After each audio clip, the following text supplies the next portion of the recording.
Hi, I'm Hal Roberts. This is Bridge City News. Here's some of the top stories we've been following.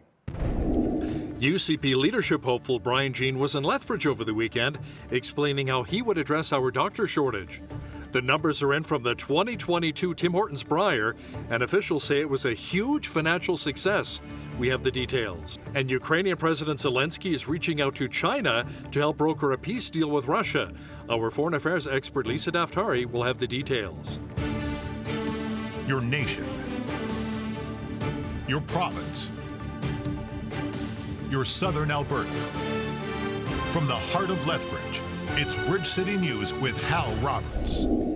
Thanks so much for joining us. UCP leadership candidate Brian Jean made a stop in Lethbridge on Saturday to meet with party supporters. They gathered at the Lethbridge Senior Citizens Organization. Jean was hoping to sell more memberships and to discuss his policy in more detail. A major problem for our region is dealing with a doctor shortage. Jean explains how he would address the issue here in southern Alberta. Through our universities and our educational process and picking Albertans to be first across the province when it comes to educational spots for doctors and nurses and all of these other professions that we need right now, and we have to encourage Albertans to go into those professions that already live here or that are, somehow connected to the province, so we have more Albertans that stay here, are educated here, and then practice here. MLA Jean says he's also heard from a number of farmers who are not happy with Ottawa's recommendation to cut fertilizer usage. Jean says Trudeau is way off base and plans to fight for producers. Under Section 92, we have the exclusive jurisdiction over agriculture and our resources, and we've got to fight back on Trudeau. In particular, I think he's going to be gone soon anyways, but we have to fight back and make sure we push forward very aggressively with our own agenda. We need to make sure that what happened in Holland doesn't happen here, and that means we have to have consultations with farmers and ranchers and make sure that we protect what I consider to be a long chain of bad agricultural decisions. If we let the 30% mandate go, we're going to have a barley problem, which means we're going to have a cow-calf problem, which means we're going to be in a deep problem here in Alberta. Members of the United Conservative Party will elect their new leader and our new premier on October the 6th.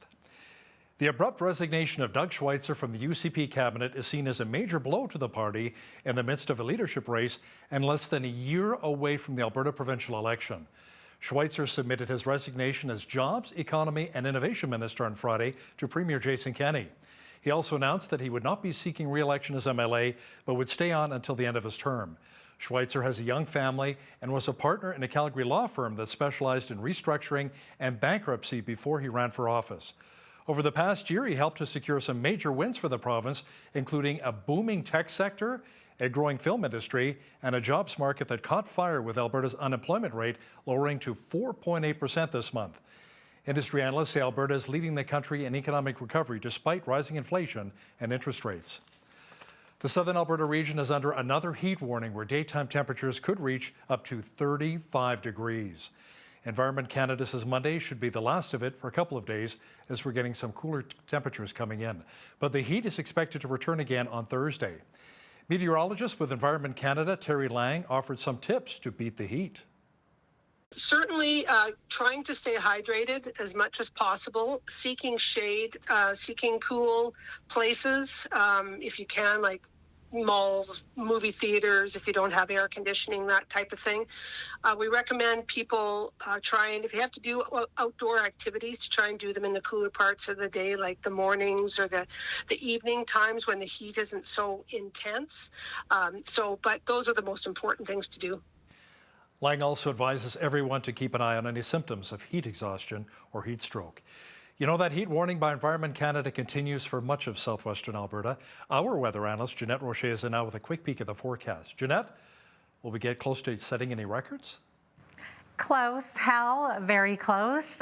Today being the hottest this week at 34 degrees. The record for this day was actually set back in 1971, and it was just over 36 degrees. It was 36.1. So now for the rest of the week, we're looking at temperatures hovering around 30 degrees for the next couple of days anyways, until we get back to 33 degrees on Thursday. But again, to reach that record, we got to be higher than 36 degrees. And I'm sure some of you watching are very happy that we're not going to be quite that hot this week, but I will have more weather details coming up for you later on in the show.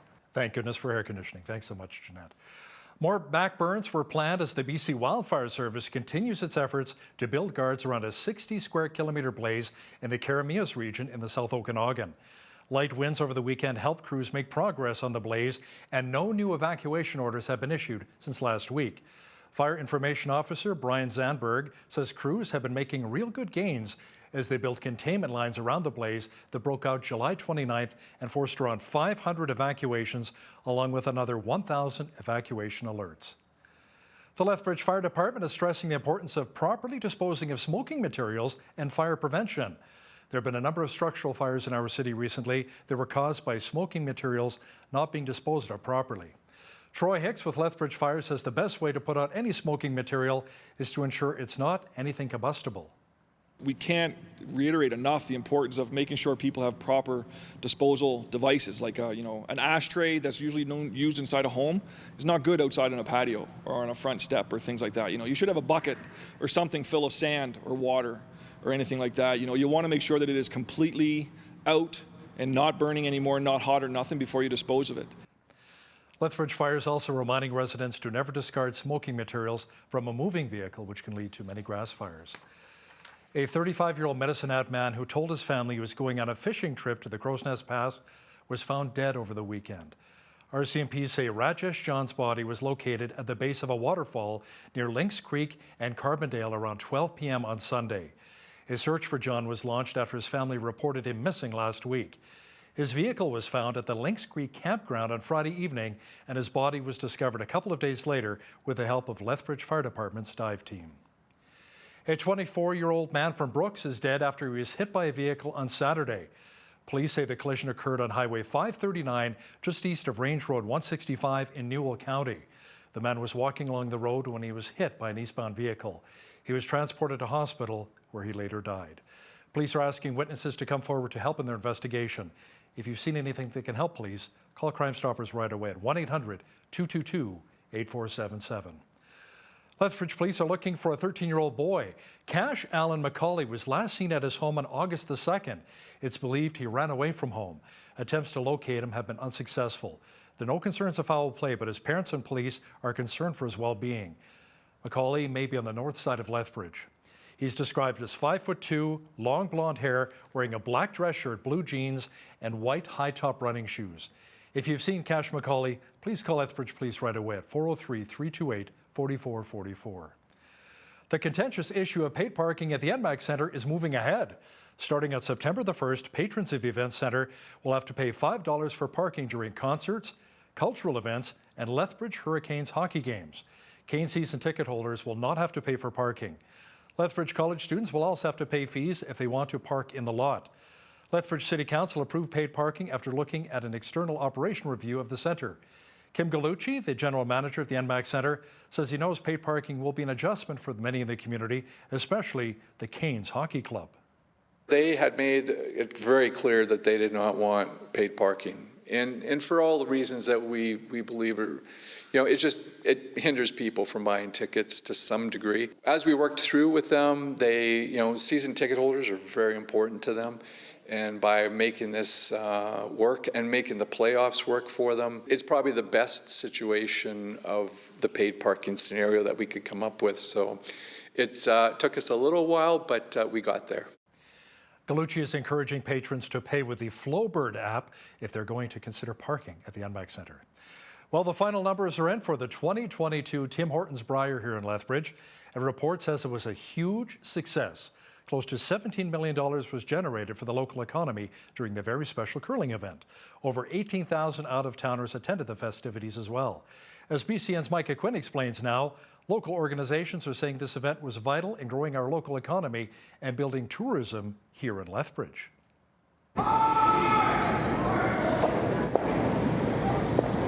The 2022 Tim Hortons Brier was held at the NMAX Centre in Lethbridge from March 4th to the 13th. A report by Sport Tourism Canada was completed and showed the combined spending from out-of-town visitors, staff, spectators, and media, combined with the total expenditures made by the event organizers, brought in just under $13.2 million, and a total of $19.7 million was injected into the economy in Alberta. This includes close to $16.8 million of economic activity here in Lethbridge. A total of 128 jobs were also generated for the event. You know, the amount of exposure Lethbridge had on national and international news media, hopefully many of those athletes, as well as their friends, family, and others, want to come back and spend a little bit more time in the city once they experienced our great hospitality. It's harder to measure, it won't show up in the report anywhere, but it's those long-term benefits of increased tourism and interest in our exposure of Lethbridge that's important as well. Nearly 75% of visitors for the Brier came from Alberta, with Saskatchewan, British Columbia, and Ontario visitors next on the list. A total of 18,500 out-of-town visitors attended, with the average stay being just over 5 nights in Lethbridge during the event. This isn't the first time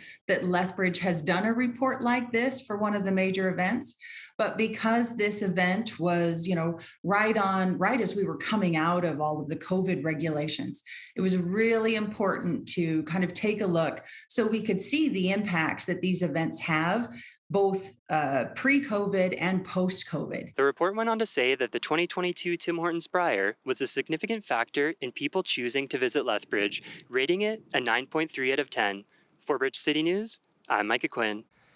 The Lethbridge Junior Bulls Little League team fell a little short on Sunday in their championship game against British Columbia. Head coach Zachary Gorek says the team couldn't execute properly, and because of that, they weren't able to pull out the victory. He says, however, he's hoping the kids will walk away from the game as a positive experience. The message we wanted to deliver to the kids at the end of it was, if you can focus on the pain that we feel, embrace the pain, you can harness it and use it as motivation to make sure that you never feel pain like that again. And although it's tough to see now, especially this short after the loss, one day after, I think if you look at it, the loss can almost benefit the kids a little bit more than winning would have. And in the long run, I think maybe this would be something good for the kids to experience. And if they can look at it with a positive perspective and take certain things away from it, I think it'll ultimately benefit them, not just as athletes, but as human beings. The final score in the contest was 6-2, and BC now goes on to the World Junior Little League Championships.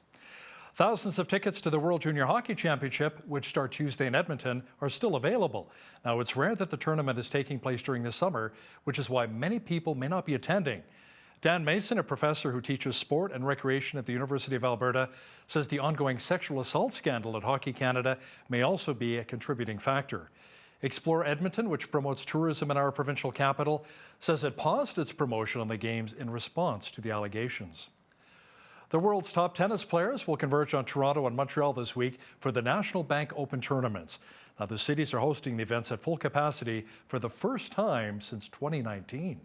I was training very hard the past week and a half, 2 weeks, and we've been trying extremely hard to get back into shape as quickly as possible, but we still needed that doctor's appointment, the doctor's opinion saying that I'm good to go. So once we got to that moment in time, we were just praying, crossing our fingers, doing everything so that the good vibes can be on our side. I'm pretty happy to be back on hard courts because last couple of months have been, constantly, I've been switching from surface to surface because I've been, training in Warsaw on hard court. Then I switched again to clay to play a tournament there. So right now I feel like I finally started to have some kind of rhythm, and I can really just focus on the technical stuff that I want to improve. And I'm just going to try to take this tournament match by match as I did in first part of the season. I didn't even look at the draws. I think it's going to be impossible not to look at it today. But I just want to, be really disciplined in my head and just not really focus on the result, but on coming back to the rhythm on hard courts.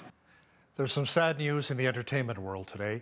Singer and actor Olivia NewtonJohn, who is known for playing Sandy in the hit musical film Grease, has died. In a Facebook post, her husband John Easterling said she passed away peacefully on Monday, surrounded by family and friends. NewtonJohn had battled cancer for more than 30 years. Sources close to the family say she lost her battle to metastatic breast cancer. Outside of being a successful actor, her biggest hit on the charts as a singer was in 1981, where her song Physical stayed at #1 on the charts for 10 straight weeks. She remained an environmental and animal rights activist throughout her career. Olivia NewtonJohn was 73 years old. The Ukrainian war with Russia continues. Now, there are a number of reports that the Russian military is beefing up its troops in the southern part of Ukraine, preparing for another offensive. Is there any end in sight to this war? Our foreign affairs expert, Lisa Daftari, says Ukrainian President Volodymyr Zelensky has even reached out to China to help broker a deal. I mean, no matter how many billions of dollars the United States and others pledged to help Ukraine, this is a lost war. And the bad news is that, Zelensky is now asking China to step in and have talks and perhaps bring in China with its money and influence to rebuild Ukraine, or to at least help have China help curb Russia through diplomatic means, if that's even possible. Lisa will have the latest on the war in Ukraine. Plus, she'll explain how a ceasefire between Israel and the Palestinians in Gaza lasted just 8 minutes. She'll have details coming up in the second half of our program. A displaced Ukrainian father gave thanks for the backpacks filled with toys that his children received from Samaritan's Purse. As we see and hear in this next report, the blessing has brought a lot of joy to the family.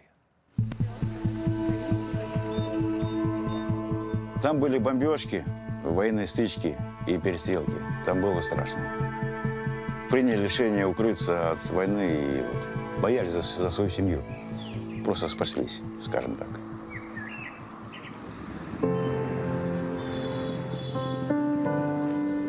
Меня зовут Женя. Я приехал с Лимана, Донецкой области. Мы находимся в этой церкви уже месяц. И продолжается. Вот пастор этой церкви, чтобы нас принял, дал возможность нам жильем, просто находиться здесь, пересидеть в трудное время, успокоиться. Наши дети получили подарки, сумку самарянина. Набор, который мы получили, подарок, он был очень полезен для детей. И ребенок играется с радостью, принимает все это. Мы должны любить друг друга, помогать друг другу. Без этого, думаю, тяжело будет выжить. Без помощи друг другу. Действительно, Бог подкрепляет меня, подкрепляет всех, кто со мной приехал, дает силу. Слово Его – это бальзам нам на душу. That is so wonderful to see. Could Canada become the next country to land on the moon? Dr. David Naylor from the University of Lethbridge seems to think so. The university has received a $100,000 grant from the Canadian Space Agency, along with 22 other post-secondaries across the country. Dr. Naylor says it's all about investing in the students. We've been given funding from different grants for equipment. We have 4 industrial partners that are contributing upwards of $2 million. And this piece of the puzzle is for training of students. So these students will be high school students, possibly. We have had some in the past. Undergraduate students, graduate students, and so forth. So we're training the next generation of bright minds on the technology that will be required to tackle the problems that will be coming down the pipes in the coming years. Dr. Naylor will have more on the work they're doing at the University of Lethbridge in an interview with BCN's Jeanette Rocher coming up later in our broadcast. Well, Environment Canada issued another heat warning for our region, and the sizzling hot temperatures will continue this week. Complete weather details are coming up.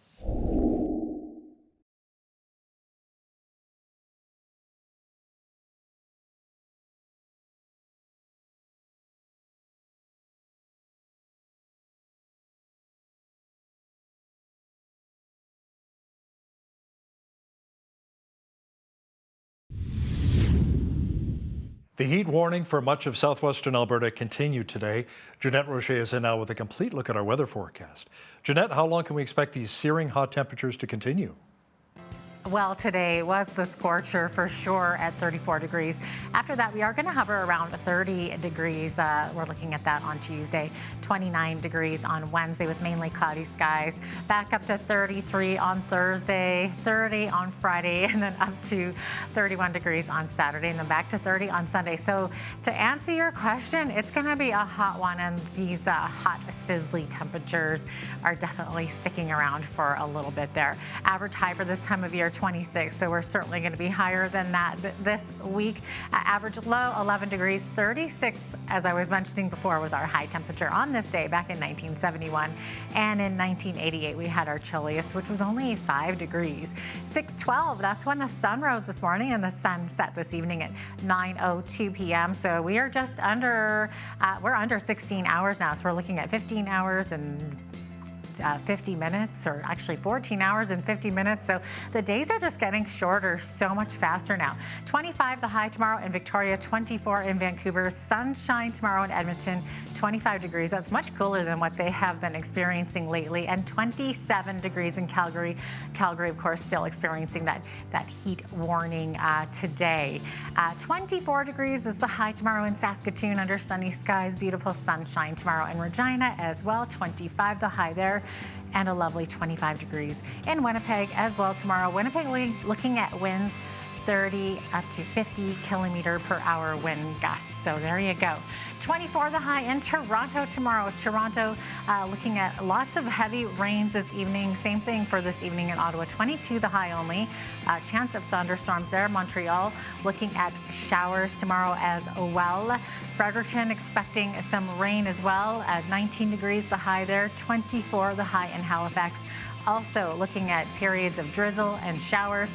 Same thing for Charlottetown. These temperatures are dropping like crazy too, back into the teens. 19 the high for Charlottetown, 15 only the high in St. John's, Newfoundland, and they are looking at 5 to 10 millimeters of rain there. So there you have it. That is your forecast.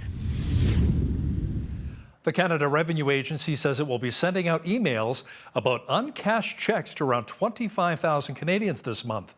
The federal agency says it has around $1.4 billion worth of uncashed checks in its coffers that have been accumulating over the years, some dating back to 1998. Another 25,000 Canadians will receive e-notifications in November, followed by 25,000 more in May of next year.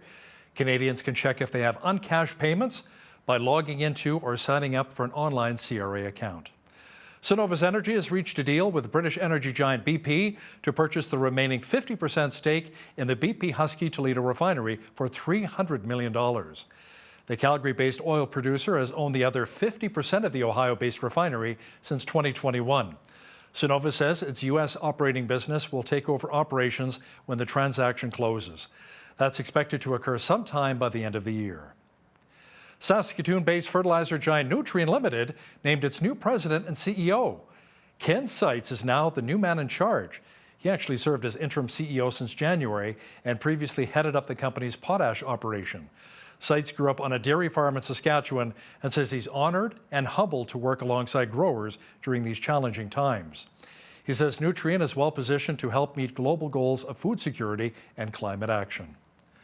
BioNTech, which teamed up with Pfizer to develop a vaccine against COVID-19, has reported higher revenue and profit in the first half of this year.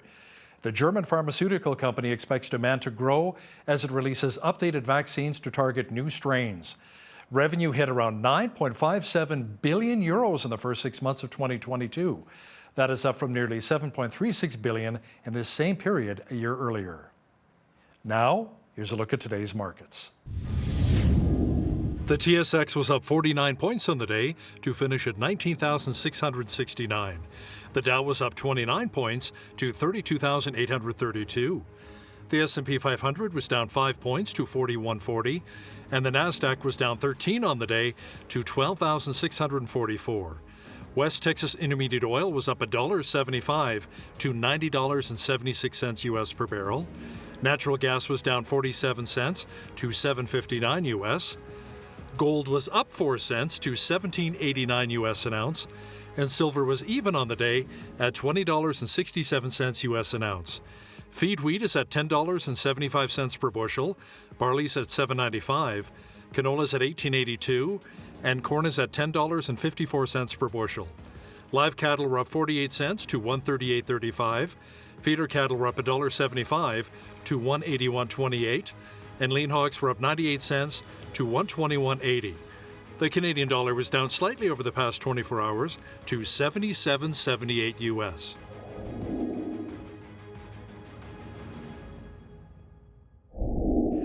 Recapping one of our top stories, the abrupt resignation of Doug Schweitzer from the UCP cabinet is seen as a major blow to the party in the middle of a leadership race and less than a year away from the Alberta provincial election. Schweitzer submitted his resignation as Jobs, Economy and Innovation Minister on Friday to Premier Jason Kenney. He also announced that he would not be seeking re-election as MLA, but would stay on until the end of his term. Ukraine is allegedly looking for China's help in brokering a peace deal with Russia and bringing an end to the war. Our foreign affairs expert Lisa Daftari will have details shortly. And listen, if you see news happening in your community, be sure to send us an email at info@bridgecitynews.ca. We'd love to hear from you. Here's your Bridge City News community calendar. The Lethbridge Folk Club and Lethbridge Jazz Society invite you to their Roots Music Festival, taking place August 20th at Legacy Park, beginning at noon until 7:30 p.m. Come out and enjoy 3 live music stages, children's activities, music workshops, vendors, food trucks, and so much more. For information on featured performers, visit lethbridgefolkclub.com. Discover how Lethbridge has played an important military role in the preservation of world peace and security by visiting the Lethbridge Military Museum at the Vimy Ridge Armory at the Lethbridge Airport. The museum is open to the public each Wednesday from noon to 4 p.m. Special arrangements for other days and times can be made by calling 403-892-6531. Admission is free, but donations are gratefully accepted. For more information, visit lethbridgemilitarymuseum.org. And that's your Bridge City News community calendar.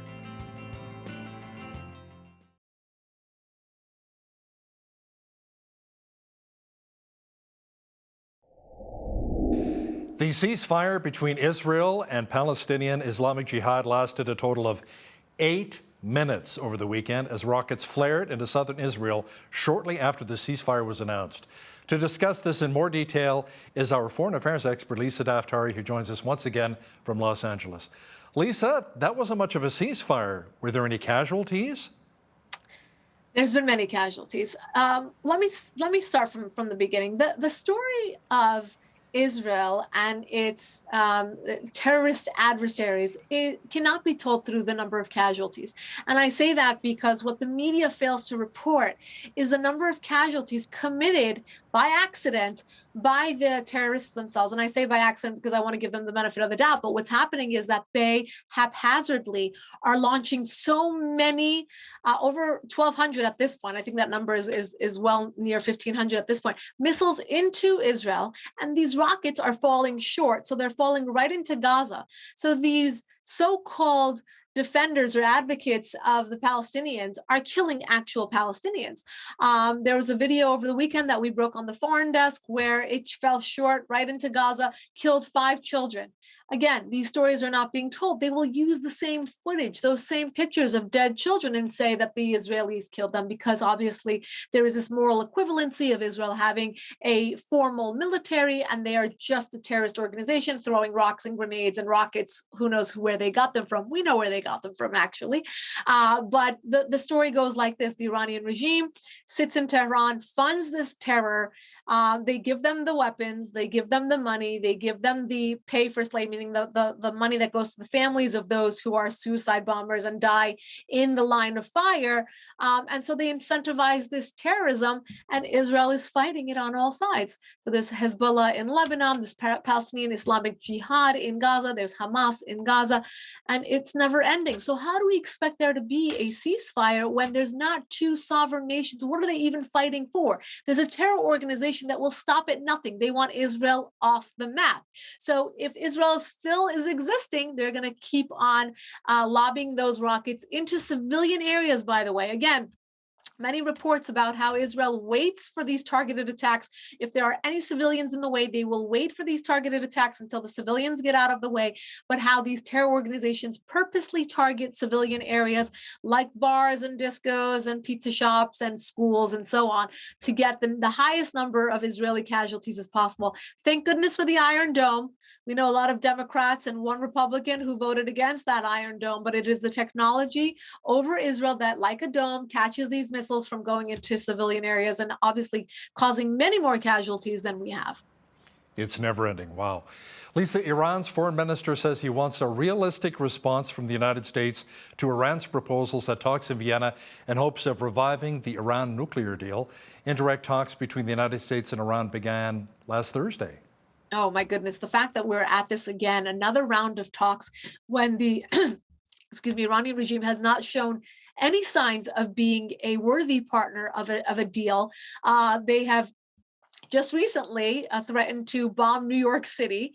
They are flexing their muscles. They are importing terror, as we know, exporting terror, as we know. They are continuing with the threats, and yet they sit at the negotiating table while their centrifuges are spinning, while they are enriching uranium at over 60%. And they say, you know what, United States, you need to be more realistic. Well, if the United States were realistic, we wouldn't be back at the negotiating table begging for another deal from a terrorist partner that has denied access to inspectors, that has shut off its surveillance cameras, and is not being honest with us. So I don't know where this is going, but the fact that the United States and Europe is at it again and stopping at nothing to get a deal is not good news, not for national security, not for global security, and for the people of Iran who are warning us against this regime and telling us that the government will use that money not for the people, but to put money back into terror, as it has done time and time again. Okay, let's talk a bit about the war in Ukraine right now, Lisa. Russia is beefing up its military presence in southern Ukraine, renewing concerns that they could be preparing to launch a new war offensive. Now, Lisa, up to 1,000 Russian troops have already been deployed to Crimea. Yes, this keeps shifting on us. So it looks like Russia has had a few obstacles, a few dead ends that it has met along the way. And we keep hearing stories about how they will, revamp, whether it's the military, putting in a new line of defense, trying a new strategy, and now completely refocusing its geographically, starting from the south and going up. Look, eventually they're going to get this. I mean, no matter how many billions of dollars the United States and others pledge to help Ukraine, this is a lost war. And the bad news is that Zelensky is now asking China to step in and have talks and perhaps bring in China with its money and influence to rebuild Ukraine, or to at least help have China help curb Russia through diplomatic means, if that's even possible. But this is not a good situation. I mean, the realignment of these nations, rogue nations, against the West does not bode well for the future of geopolitics. And again, Ukraine, a lot of money, a lot of weapons there, and we're not seeing much progress on the side of the Ukrainians. But the Russians, they're at it. So I think it's going to be a matter of time. The Ukrainians don't want to become Russian citizens, but they may have to at the end of the day. Now, speaking of Russia, WNBA star Brittney Griner was sentenced to 9 years in a Russian prison on drug possession and smuggling charges, a move that was denounced by U.S. President Joe Biden. Lisa, could this potentially lead to a prisoner swap with Russia, bringing Griner back to the United States? That's what Russia is hoping for, because the swap would be obviously extremely unfair to the United States with a petty crime criminal like Griner, who is being held on marijuana charges. The maximum sentence for her was 10 years, and that's why she pled guilty to hope to get some sort of clemency from the Russian courts, but she got 9 years, which obviously is extremely a harsh punishment for possession of marijuana. Now, what the Russians are hoping for is a prisoner exchange with Victor Bout. He is known as the Merchant of Death. He is an arms dealer, and they're hoping to get him back. So it's no coincidence that we have an American hostage there. We have two, in fact, Wellen as well, who may be exchanged for this Merchant of Death, and another. So it would be two in exchange for two, but it is two small crime criminals for two major global, internationally recognized criminals. And again, that's the game that Russia's playing. They're always one step ahead of this in this chess game. And it's no coincidence that she was arrested right before the invasion of Ukraine and now faces either 9 years or, again, a very dangerous prisoner swap. Wasn't Griner also quite critical of the U.S. government and the U.S. military? Yes, there's been so many memes on social media making fun of, well, now she doesn't have to hear the Star-Spangled Banner for 9 years, or now she doesn't have to look at the American flag for 9 years. And while that is perhaps a bit harsh, it's meant as a principle to say, she was representing the United States, playing in the Women's National Basketball Association, and would not come out of the locker room for the national anthem. She was very critical of the United States, and now I'm thinking she was hoping that she'd be caught with marijuana in the United States to see that crime versus the punishment that she is receiving in Russia. So yes, it is ironic for somebody who is that critical of the United States to now be begging Joe Biden at the White House to get her out. Hopefully, regardless of how this ends, she will at least have a different view and more appreciation for her country. Lisa, China is carrying out its 4th consecutive day of military drills in the air and on the sea near Taiwan. Now, this follows U.S. House Speaker Nancy Pelosi's visit to the island nation. Now, a spokesperson for the People's Liberation Army said the purpose of the drills was to really test long-range military capabilities. Sure, they can say whatever they want. Obviously, Chinese propaganda has gotten better and better over time. This is obviously a very symbolic and optical lesson or kind of warning to Taiwan and the United States, frankly, for Nancy Pelosi's visit to Taiwan. They warned against it. They said, let her not become the woman who starts off a huge military crisis because of her visit. They were obviously very much against the U.S. showing solidarity with Taiwan and now want to flex their muscles and say, we're here too. In response, the United States is conducting its own drills in India, right next door, to show that we're in the region also. Look, this is not something we want to escalate, but it looks like it's heading in that direction. But Nancy Pelosi made her trip, and that she was very adamant about making it and making herself relevant in that way in terms of foreign policy. And the U.S. military announced that it'll be holding training exercises with India near the disputed border territory with China, and the exercises are planned for October. This may heighten tensions even further.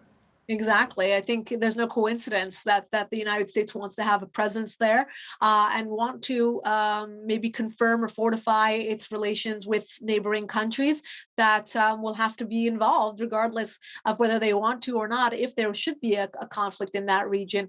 Look, the neighbors are upset with China as well. They know that China wants to extend its influence and has been doing so.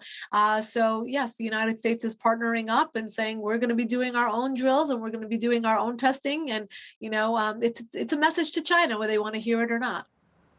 Now, Lisa, I want to talk to you a bit about the wildfire season right now, the middle of summer. It's pretty bad in British Columbia and the Okanagan here in Canada, also in Newfoundland on the East Coast. What's it like where you are in LA, in Southern California? It's been horrific. It's been hitting the national parks here. We saw reports of record acreages burning, and it's very unfortunate because it's this time of year when people want to visit these areas, and the people who are living in surrounding areas are obviously very much affected and evacuated.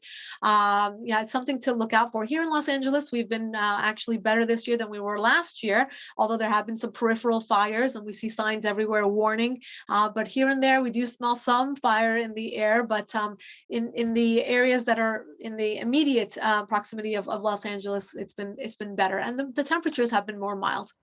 Now, before I let you go, I wanted to chat politics with you a little bit here. Word is that Donald Trump is thinking of running again for the next federal election. What are you hearing?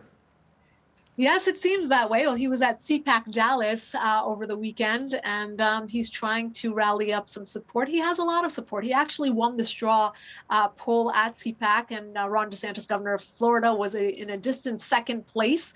But many are cautioning Donald Trump from being that divisive politician to come onto the scene again and really divide America more than it already has been divided, and asking for him to perhaps think about throwing his support behind a more likable candidate. I don't like to use that word because Donald Trump is in fact very liked by his own base. There's a knee-jerk reaction to many others about Donald Trump, and I don't know how easy it will be to get the moderates on board with Donald Trump, not because they don't agree with his policy, but because they're just not in a place where they want to see America divided again. Look, we have a ton of inflation here. We have a recession. We have so many economic problems, and Donald Trump may be the one to fix that. But again, we're suffering culturally and politically as a country, and we're extremely divided like never before. So unless we want to see, a civil war, a secession of California and New York, and who knows where else, it might be a wise idea to see, some support behind some other, fresh faces that may be able to bring in center and center right folks to vote for Republican candidates. And it doesn't look like Joe Biden, that the Democrats want Joe Biden to run again. When you have CNN saying, well, Hunter Biden's laptop is going to be an issue, I think they're really hoping that Biden moves out of the way so that the Democrats do have a chance, because with the poll numbers right now, the approval numbers for Kamala and Joe are extremely low, and it doesn't look like they would be reelected. So it's going to be interesting as we move closer to the 2024 election. It's also interesting how you say fresher faces. How about some younger faces as well? It seems like in order to become U.S. president, you have to be at least mid to late 70s. Maybe somebody a little bit younger, like maybe mid 50s, Correct. Yes. And you know what, that exactly, because we want political longevity. We want somebody who perhaps could stay for 8 years, or if they do stay for 4, at least they have the ability to be, cognitively present and to make the trips that are very difficult and to work those long hours. Look, Donald Trump did a great job. He had a stamina of, the youngest of presidents, but he's older now, and it's going to be another 4 years and another 2 years. So it's going to be 6 years out from now.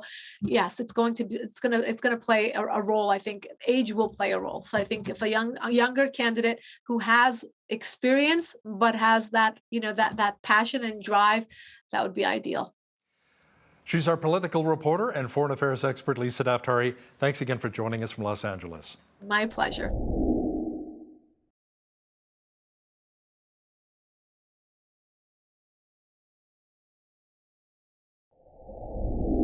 Well, the University of Lethbridge has received a $100,000 grant from the Canadian Space Agency to train the next generation of space scientists.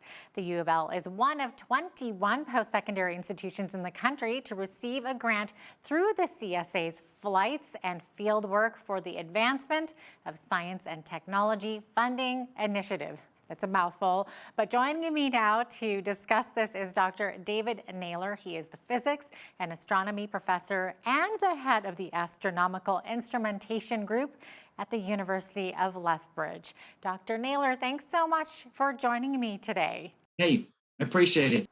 Okay, awesome. So, Dr. Naylor, this is big, exciting news for the university and for Canada, I would say, but I'm going to let you explain what this grant is for exactly, because it's kind of a mouthful. So in a nutshell, it's to train the next generation of space scientists in the development of what? A cryogenic something?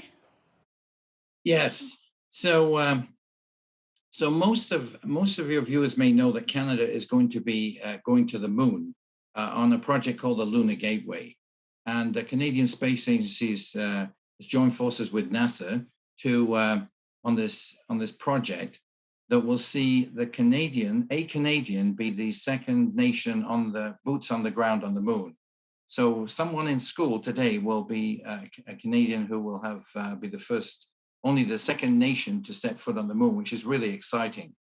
And so the Canadian Space Agency funds development in technology so that you mitigate the risk. So things that space is risk, that's all it is and you have to mitigate that. And you need to train the next generation of students who become scientists in the technology that will be needed for the future generations. So that's what this is all about. And we're particularly targeting technology that has a path to the moon and some other experiments that we're dealing with as well. That's incredible news. It's very exciting. And so what will this grant money do exactly? What will the U of L do with it? So when you do research, there are two things you look at. One is getting the equipment, the infrastructure, the hardware, and the second is the money to train students. And so we've been given funding from different grants for equipment. We have 4 industrial partners that are contributing upwards of $2 million. And this piece of the puzzle is for training of students. So these students will be high school students, possibly. We have had some in the past, undergraduate students, graduate students, and so forth. So we're training the next generation of bright minds on the technology that will be required to tackle the problems that will be coming down the pipes in the coming years. That's amazing. So maybe paint a picture for me. So what will the students and researchers be able to do because of this grant and this program? So most people don't realize that the moon in some ways is actually harder than Mars as an environment. Mars is really about a temperature of minus 50 degrees, minus 60 degrees Celsius. So Antarctica is actually colder than Mars, but the moon gets significantly colder around 200 Celsius, minus 200 Celsius, and that is because of its orbit, and it's sheltered. The night on the moon is 14 Earth days. So it means that surviving lunar night is a real challenge, and you have to have instrumentation that's checked out to do that.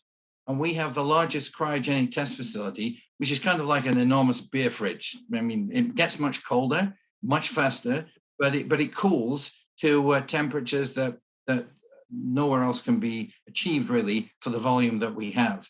So we can in principle cool a small rover, a medium rover and a nano rover in our cryogenic facilities. So students will be exposed to the technology that is associated with this kind of work.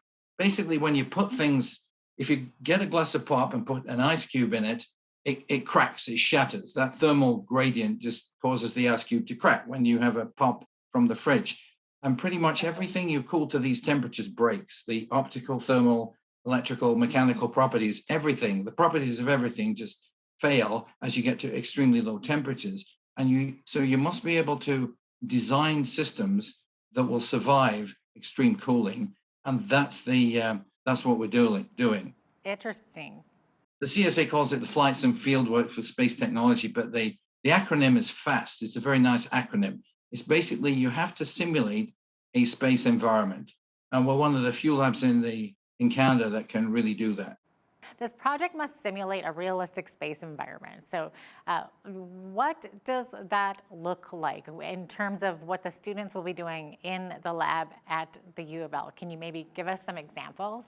It looks like a big metal tank. You can imagine it as a submarine. When you go in a submarine, it takes some time to get down to the bottom of the ocean. And you can stay there for a long time, but you must be careful when you ascend. You can't come up too quickly or you will get the bends. And it's similar in the sense that when you cool down, like the ice cube in the glass of pop, if you cool down too quickly, the ice cube will shatter. And so we have got to go down to extremely low temperatures, and we can stay there pretty much indefinitely, which is just surprising. And we can get 10 times colder than anywhere in the universe can be. With our cryostat, we can actually get down to 0.3 Kelvin. So it takes a long time to get down there, but then we can stay there. And our record is almost a couple of months staying at that low temperature. And the problem, like a submarine, if you forget to take your toothpaste, then you're stuck because you've got to wait till you come up. So when we cool things, we've got to be absolutely sure that we have everything in the cryostat that we will need as we go down.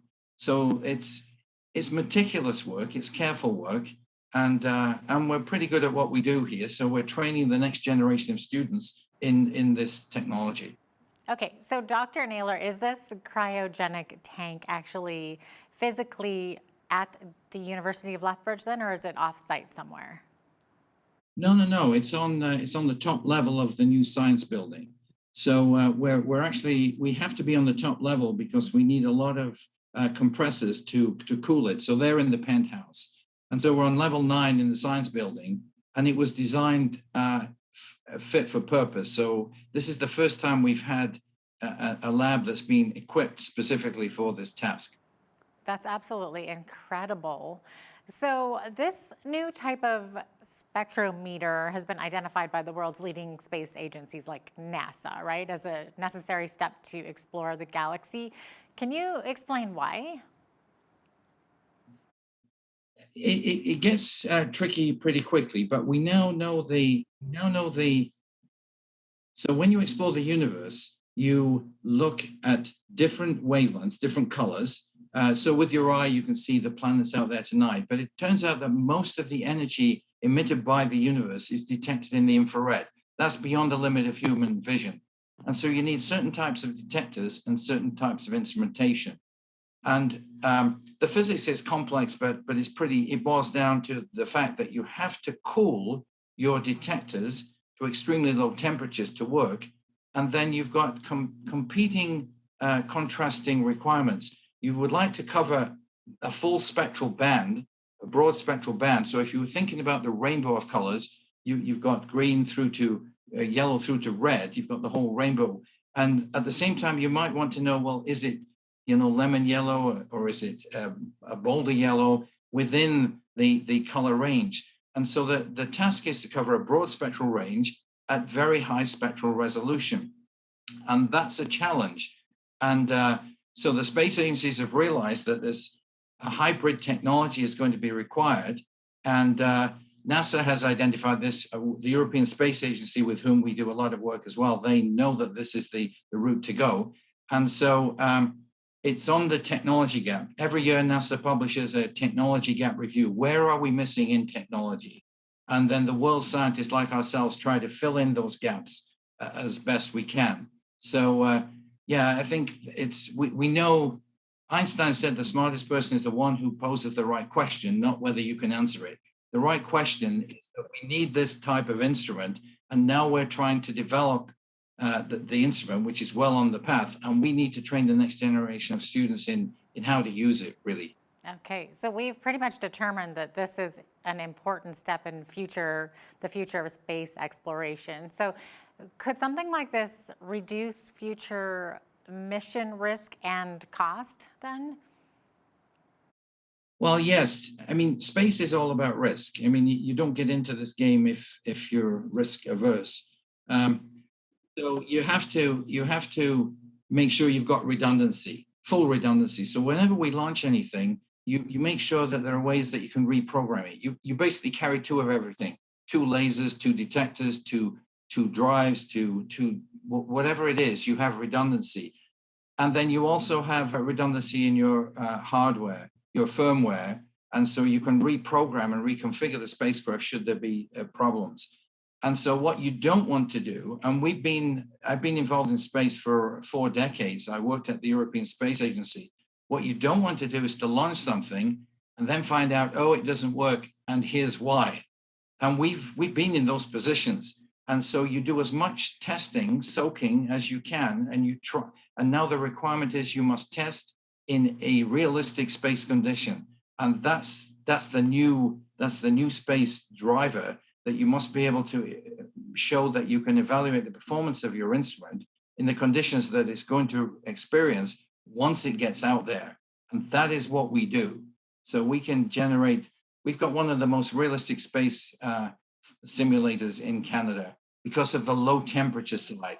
Many people can generate a high vacuum, but we have high vacuum and extremely low temperatures. And that's precisely what is going to be needed to reduce the risk. So we need to identify problems on the ground where we have a chance of fixing them and redesigning them before we launch a $10 billion thing, and then we find out, oh yeah, we should have thought about that. So Dr. Naylor, has the University of Lethbridge taken part in any such study or project before? Like, maybe you can explain in what ways the U of L has shaped space exploration in the past, or is this a first for the university? The University of Lethbridge, our group's been funded by the Canadian Space Agency for almost 20 years.